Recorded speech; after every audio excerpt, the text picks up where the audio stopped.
नमस्कार, स्वागत है आपका एक बार फिर से आपके अपने खास कार्यक्रम विज़न यूपी में। इस समय हम मौजूद हैं कानपुर की सीसामऊ विधानसभा में और हमारे साथ मौजूद हैं भारतीय जनता पार्टी के सीसामऊ विधानसभा से प्रत्याशी सलिल विश्नोई जी।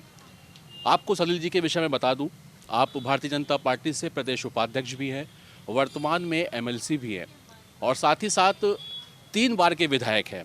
पहले जनरलगंज विधायक से चुनाव लड़ा और जीत हासिल करी।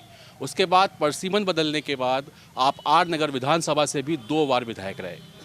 सलिल जी, बहुत बहुत स्वागत है आपका हमारे खास कार्यक्रम विज़न यूपी में। और सबसे पहला सवाल, इस बार क्या है विज़न आपके चुनाव का?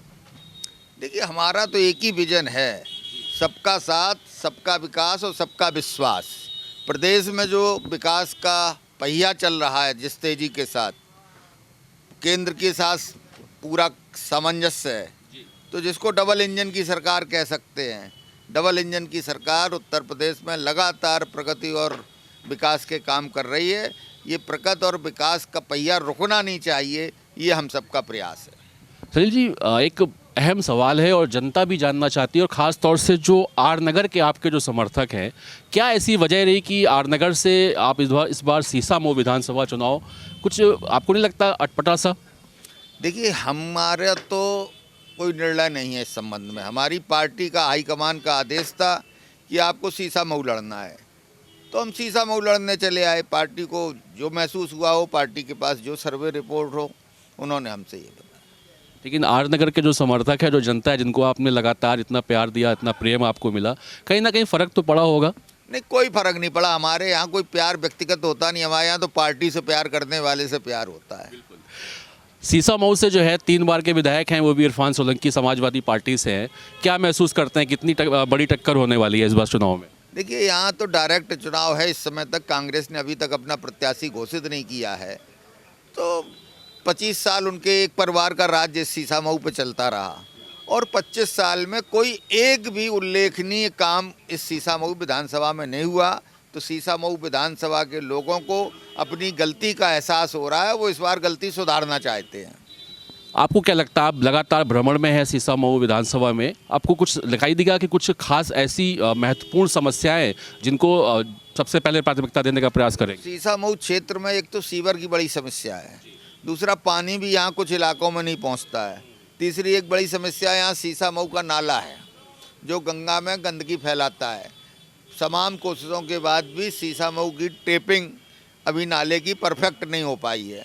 तो एक सबसे बड़ी समस्या तो है कि सीसामऊ नाले की टेपिंग होके और उसका रुख बदल जाए, तो ये बहुत बड़ा काम होगा। प्रदूषण के हटाने में भी अच्छा रहेगा और शहर की तरक्की में भी अच्छा रहेगा।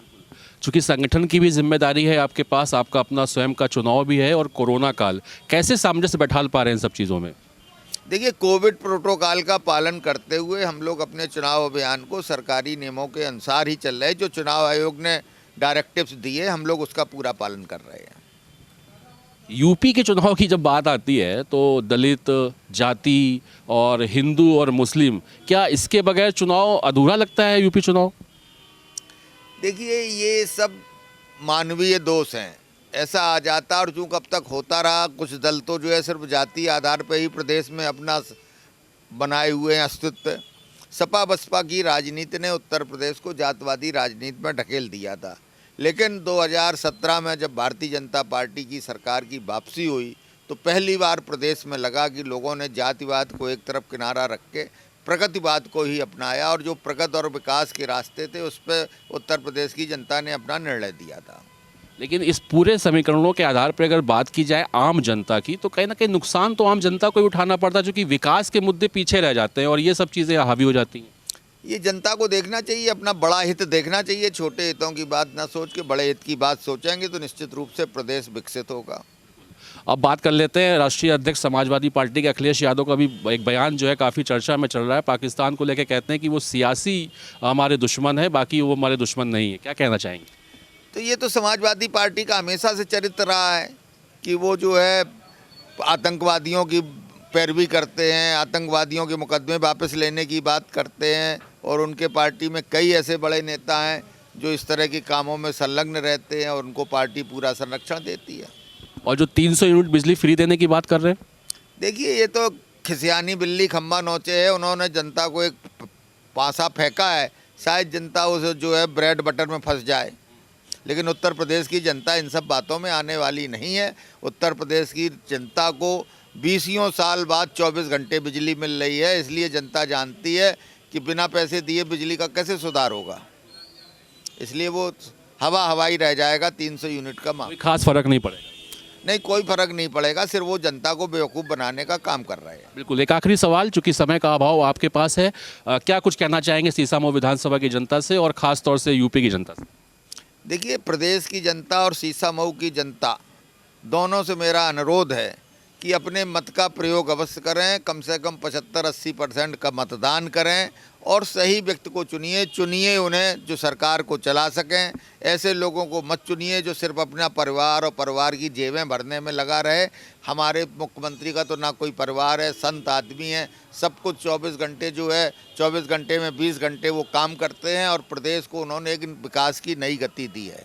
इसलिए योगी और मोदी ये दो रथ के पहिए हैं और इन दोनों की डबल इंजन की सरकार को यूपी की जनता आशीर्वाद दे और निश्चित रूप से उत्तर प्रदेश को एक उत्तम प्रदेश बनाने का जो अभियान है वो हमारा सफल हो। कितनी सीटें आ रही हैं बीजेपी की? 300 के पार। पूरा मतलब आत्मविश्वास है इस बात को लेकर? पक्का। पिछली बार भी हम लोग इतना नहीं सोचते थे, लेकिन उससे ज़्यादा हमें जनता ने जिताया था और अब हम पर विश्वास व्यक्त किया था। बहुत बहुत धन्यवाद आपसे बातचीत करने के लिए। तो आप थे भारतीय जनता पार्टी से सीसामऊ विधानसभा से प्रत्याशी सलील बिश्नोई जी, जो सारे सवालों के जवाब बड़े बेबाकी से दे रहे थे। लेकिन अगर बात की जाए चुनाव की और राजनीति की, तो हम अपने दर्शकों से और आम जनता से कहना चाहेंगे कि जनप्रतिनिधियों से सवाल करना उचित है। आप अपनी बात तो कह सकते हैं, लेकिन कहीं ना कहीं आम नागरिक को भी जागरूक होने की आवश्यकता है। जब तक आम जनता जागरूक नहीं होगी, तब तक इस देश का, उत्तर प्रदेश का नवनिर्माण नहीं हो सकता है। फिर मुलाकात होगी आपसे अगले कार्यक्रम में, तब तक के लिए मुझे इजाज़त। नमस्कार।